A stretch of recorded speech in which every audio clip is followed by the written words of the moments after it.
Hello everyone, I'm back today with a new process video, and as you can see I have a double page 3x8 layout here. On this side I actually have 3 photos for the top pocket, so there will have to be a photo flip that goes there, and then just me having my lovely summer sangria at the bottom. And then on this side I have this photo already cut and sized, ready to go. And then in the top pocket, my plan is to do some sequins in there. And this album is turning out to have quite a bit of sequins in it, more than I would probably normally do, but I'm really liking it, so I'm okay with that. I'm not to the point where I feel like it's overdone yet. Who knows, after this I may stop. But for now, I'm going to put some in there. I haven't picked those out yet. I actually just reorganized all of my sequins. I got some different containers to see if that helps me keep them in better order, because I wasn't happy with the system I had before. So when I pull all those out, we'll find out. It's my first time using the new system, so we'll see. But that is my plan, at least to get started. And I chose not to include a journaling card anywhere here because the previous layout is when I first arrived at this restaurant, Bijan's, and I've already done journaling about it. So that's why you won't see any here. To get myself started, I've pulled out this pouch of stuff from my Chicago bin that I have going here. And I don't remember what all is in here that's food related. I think there are a few things, so I'll have to go through that and look for those. So I have that. But then I've also pulled out some stuff from my regular stash that's all food related. Yes, I have a category that's just food. So I have some different things in here. I have several acrylics and wood veneers. And while I love those, I don't want to use too many because this album is already getting bulky. And the spine is a good size, but it's not ginormous. So I need to keep this relatively flat. So finding something flat will be my first choice. If I can't, then I will go into the wood veneer and the chipboard and those kinds of things. In my pouch of stuff that I had, I really didn't find anything that would work except for this. It has the right colors. Now this is chipboard, but it's relatively thin for chipboard, so I may still use that, but I'm going to try something else first, I think. In my other food items, I found this sheet of stickers, and I think I can use both this one that says freshly made. The colors match. I've got yellow and green happening. And then I have up here just this little circle here that could be made to look like a plate. And I could put something in it. I could stamp on it. I have options. But I love it for the fact that it's flat. So that is a better option to me than having to use something that's bulky, given I'm already going to have some sequins in there. So I think I'm going to try to make those work. I could do the green over here, because there's no green. There is, but it's under here. So there's really no green on this side that you see right away. So that would help to bring that in. And then over on this side, I've got more of that darker yellow color. And if I just overlap it a little bit, on the plate there, it fills that empty space and it gives me a little bit of a title / embellishment. For the photo on the right-hand side, I did attach that. I clipped off just a little bit that was hanging over the edge, added a staple, so that is good to go.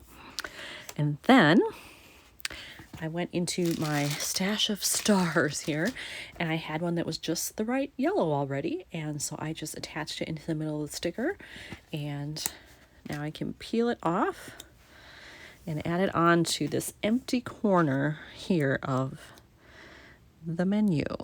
Let's see here, maybe like so. Yeah, there we go. So it definitely pulls some yellow from my sangria that's in the glass there. And so I have yellow represented in all parts of the layout, which I really like. So I think what I will do next is actually put together the flip. And then I have to figure out something for here because that's too blank. This has a lot going on, so I don't really want to add anything there. But here I certainly could because that's pretty empty. All right, well, I have the top photo and the inside photo here adhered already. But for down here, I wanted to figure out my embellishments first, because if I need to put in a staple or something, I don't want to do that all the way through. I might prefer to do it just through the photo. So I just have it sitting there. And in this little collection of die cuts ephemera that I have, these were from a Feed Your Craft set. I don't remember what it's called, but I've had it a while. In there, I found this. And I love it because I definitely was satisfied with this meal. It was incredible. However, since I want this to go in this corner, that's not going to work. The pennant end is going the wrong way, and it's too close to the end for me to clip it and try to redo it the other way. So I think what I'm going to do is find a label and then attach this on top of the label and just layer it and then put it on like that. And I'm thinking maybe green for a label. Not quite sure how that's going to all look together, but I'm willing to try it, see if I can find the right shade, and if I do, I'll go with it. I found the green label that I wanted. I was happy with the color here, and it just brings out a little bit of the green. It's very close to this green, which I love, and so I took the little pennant phrase there, put it on, and stapled it right to the border here on the inside. Now I will attach it, and I am planning to clip off the edge so it's just flush to the right side there and you don't see the little notches here.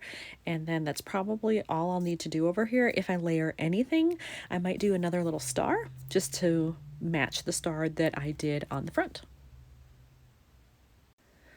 I have finished the photo flip and I have put it inside the pocket, and I decided not to do anything else with this. I thought about layering something else on there, and I think I just want to keep it the way it is. I also didn't do anything here because when this is sitting next to these sequins, there's going to be a lot going on. So there's already bling, there's already lots of color. So I think it's probably better to just leave that as is. So now I have that ready. Now the most fun part happens and I get to pick out the sequins. All right, I have picked out this sequin mix as my base, and I believe this one is called Walking on Sunshine, and pretty sure it's from Cat Scrappiness, so I have that. And then this is the new system that I started using. I found these at the dollar store. And for my smaller mixes that will fit in here, I wanted to keep those all in one place because I had individual containers before for them and they were just taking up so much room and it was very cumbersome. However, when I was looking at these, there aren't any that I really like. I thought about this one, but it has little leaves as part of the sequins. It's hard to see that here, but if I spread them out, you would see it. And I don't really want leaves here. That's more gardeny, not breakfasty, so I don't think I want to use those.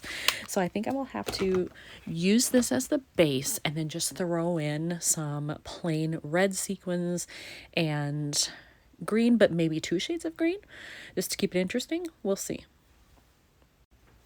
So for my other sequins, I've already started my container here for them. I'm going to use some of these, I think, which are unusual. I got these not long ago and I haven't tried them yet, but they are little squares and they are embossed. They have a little bevel to them, but I love the color. So I'm going to use some of those just to give it a different look. And then I have both of these green options that I could throw in. They're pretty close, but they are slightly different. These are a little bit lighter, so I may do a little bit of both just to see how that looks. And then if I still need filler after that, I can always throw in some clear stars that I have. Since I did have a star here, if I threw a little bit of those in, it would just be a little, and I think it would add some nice visual interest, but it wouldn't be overwhelming. So I have this started. It's a little Christmassy, even with the yellow. So I've decided I am going to add in some clear stars here. So we'll do that and see if that helps a little bit.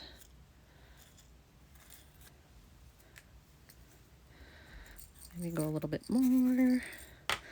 So let's do that. Mix it all up. See what I think. I like it. I'm wondering if I need like this dark brown. I do have some brown, just a little bit in there. I may add it and I can always pick them out if I don't like it. Okay, I added in the brown And I like that. I think that did help, and it actually is a color that is really close to the color in this table. Not quite as dark as the sausage, but good match for the table, so I'll take it. And I just want to show you, this is what they look like up close. If my camera will focus, maybe I'll take some out here. They actually look like little discs, almost like a record. And I get those from Cartwright Sequins. So if you like the look of those, they have those in many, many colors. All right, I have these sequins all filled in the pocket, and I have it ready to go to be sealed.